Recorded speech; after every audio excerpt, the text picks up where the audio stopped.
বরেন্দ্র বহুমুখী উন্নয়ন কর্তৃপক্ষের গভীর নলকূপের অপারেটররা নানা অজুহাতে কৃষকদের কাছ থেকে নির্ধারিত মূল্যের চেয়েও সেচের পানির দাম বেশি নিচ্ছেন। ফসল ফলাতে অনেকটা বাধ্য হয়ে বাড়তি দামে সেচের পানি নিচ্ছেন চাষিরা।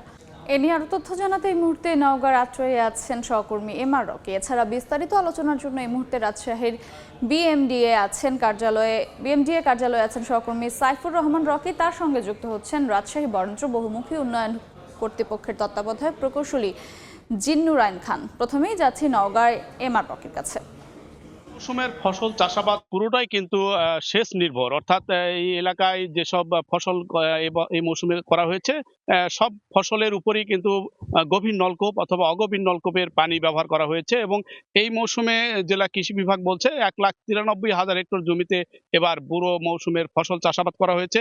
এবং এই চাষাবাদের জন্য বরেন্দ্র বহুমুখী উন্নয়ন কর্তৃপক্ষের প্রায় 4,400টি গভীর নলকূপ স্থাপন করা হয়েছিল। অন্যদিকে অগভীর নলকূপ, বিশেষ করে STW যেটা ছোটখাটো বিভিন্ন নলকূপগুলি প্রায় আরো 70,000। তো গভীর নলকূপের ক্ষেত্রে বরেন্দ্র বহুমুখী উন্নয়ন কর্তৃপক্ষ যে রেট আসলে কৃষকদের কাছ থেকে নেওয়ার জন্য দর বেঁধে দিয়েছে, সেই রেট মূলত তাদের প্রতি বিঘায় সর্বোচ্চ 1400 থেকে 1500 টাকা নিতে পারবে পুরো মৌসুমের সেচ ব্যবস্থায়। কিন্তু বেশিরভাগ ক্ষেত্রেই মাঠ বা তৃণমূল পর্যায়ের এই চিত্রটি কিন্তু বিপরীত, অর্থাৎ প্রত্যেক বিঘায় 2,000 টাকা থেকে 2,200 টাকা পর্যন্ত নেওয়া হয়েছে, বা প্রকারভেদে 2,500 টাকা। এই বাড়তি মুনাফা বা বাড়তি অর্থ নেওয়ার জায়গাটা বরেন্দ্র বহুমুখী উন্নয়ন কর্তৃপক্ষের দিক থেকে যে দাবিটি করা হয়েছে, তাদের কাছে যদি কেউ অভিযোগ দেয় তাহলে তারা বিষয়টি খতিয়ে দেখেন। কিন্তু মাঠ পর্যায়ে কৃষকরা সবসময় যে অভিযোগগুলি আমাদের দিকে করছিলেন, যে এবার মৌসুমের আসলে নলকূপ অপারেটর নিয়োগের কিছুটা একটা জটিলতা ছিল। নতুন যারা নিয়োগ পেয়েছেন তারাই এসে এই রেটের জায়গাটা অতিরিক্ত প্রতি বিঘায় এক ধরনের নিজস্ব রেট বেঁধে দিয়েছেন বা নিজস্ব দর হাঁকিয়ে দেন। ফলে এই 2,000 বা 2,500 টাকা নেওয়া হয়েছে, অর্থাৎ প্রতি বিঘায় কিন্তু সরকার নির্ধারিত যে রেট বা যে বেঁধে দেওয়া দর ছিল সেখান থেকে 700 বা 800 টাকা অতিরিক্ত নেওয়া হয়েছে, প্রকারভেদে 1,000 টাকা পর্যন্ত। এই বাড়তি নেওয়ার অভিযোগটি বরেন্দ্র বহুমুখী উন্নয়ন কর্তৃপক্ষের সাথে আমরা কথা বলে যে বিষয়টি তারা বলছিলেন যে অভিযোগ পেলে আমরা খতিয়ে দেখেছি। কিন্তু মাঠ পর্যায়ে ইতিমধ্যে আমাদের নওগাঁ বা আশপাশে বরেন্দ্র এলাকার মাঠের ধান প্রায় 70 ভাগ কেটে তোলা হয়েছে।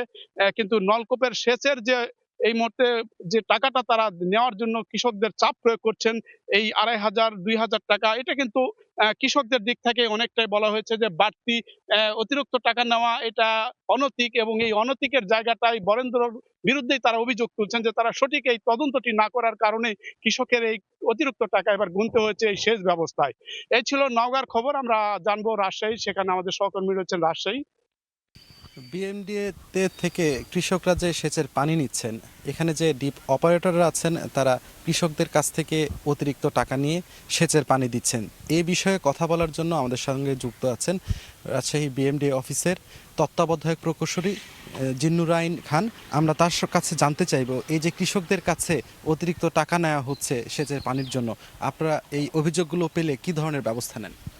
বরেন্দ্র বহুমুখী উন্নয়ন কর্তৃপক্ষ আমাদের রাজশাহী এবং রংপুর বিভাগে প্রায় 16,500টি সেচ যন্ত্রের মাধ্যমে সেচ প্রদান করে থাকে। এদের মধ্যে আমরা সাধারণত ভূগর্ভস্থ সেচ প্রদান করে থাকি, তারপরে আবার সারফেস ওয়াটারের মাধ্যমে বর্তমানে সেচ প্রদান করা হচ্ছে। এবং তাতে করে প্রায় 6,37,000 হেক্টর জমিতে আমরা নিয়মিত সেচ প্রদান করছি। আমরা যদি আমাদের এখানে একটা মনিটরিং সেল গঠন করা হয়েছে, মনিটরিং সেল সার্বিকভাবে 24 ঘন্টায় খোলা থাকে, এবং কেউ যদি অভিযোগনামা প্রদান করে তাহলে আমাদের মনিটরিং সেল থেকে সাথে সাথেই সংশ্লিষ্ট কর্মকর্তাদের অবহিত করা হয়। এবং আমরা চেষ্টা করি যে 24 ঘন্টার মধ্যেই যাতে তাদের প্রবলেমগুলো সলভ করা সম্ভব হয়, এবং এতে করে সুষ্ঠুভাবে সেচ প্রদান অব্যাহত আছে। তাছাড়া এবার বিদ্যুৎ সরবরাহ ভালো থাকায় তেমন কোনো অভিযোগ মাঠ থেকে পাওয়া যায়নি, এবং সবাই সুষ্ঠু সুন্দরভাবে সেচ গ্রহণ করছে। আমরা যেমন সরজমিনে গিয়ে আমরা যেটি দেখেছি যে এখানে সেচ নিতে কৃষকদের কাছে 500 থেকে 1,000 টাকা বেশি নেওয়া হচ্ছে। কোনো কোনো ক্ষেত্রে তাদেরকে চুক্তি ভিত্তিতে পানি দিচ্ছে যারা অপারেটর আছেন তারা, এবং অনেকটা বাধ্য করা হচ্ছে। তো আসলে এই বিষয়গুলো আপনারা মাঠ পর্যায়ে যে খতিয়ে দেখেন কিনা? হ্যাঁ, আমরা তাৎক্ষণিকভাবে আমরা যেটা বললাম যে আমাদের মনিটরিং সেল আছে, যদি কোনো অভিযোগ আমাদের এই মনিটরিং সেলে কেউ অভিযোগ দায়ের করে তাহলে তাৎক্ষণিকভাবে আমাদের যে কমিটি গঠন করা আছে তারা মাঠে যান, মাঠে যে সরজমিনে দেখেন যে আসলে ঘটনাটি সত্য কিনা, এবং তারা চেষ্টা করেন যে ওইখানেই সমস্যাটি সমাধান করে দিয়ে আসতে এবং যাতে কোনো কৃষক বা কেউ হয়রানির শিকার না হয়। সমস্যা বাদে অনেক কৃষক আসলে এই যে এই প্রক্রিয়াগুলো জানে না যে আপনাদের এখানে একটি সেক্টর আছে যেখানে তারা কমপ্লেন করতে পারবে। তো আসলে এই সেক্টরগুলো না জানার কারণে কিন্তু অনেক কৃষক এই ধরনের অভিযোগ করতে পারে না। সেই জন্য আপনাদের মাঠ পর্যায়ে কিন্তু এই বিষয়গুলো নিয়ে তদারকি থাকা উচিত।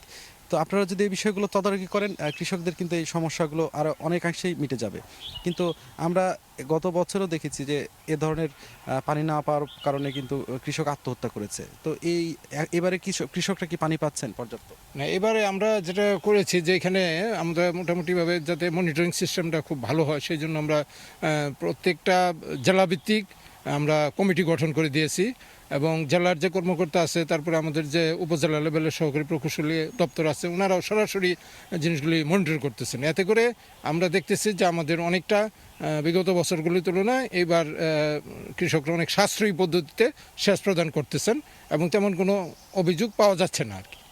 কিন্তু অনেক জায়গায় তো গভীর নলকূপে এবার পানি উঠছে না, সেই জায়গাগুলোতে তো সমস্যা হচ্ছে। আপনার 8টি উপজেলায় কিন্তু এ ধরনের সমস্যা দেখা গেছে। প্রায় 2000 গভীর নলকূপে কিন্তু এখন পানি উঠতে মানে ঠিকভাবে উঠছে না। তো এই বিষয়ে আসলে আপনাদের বক্তব্য কি?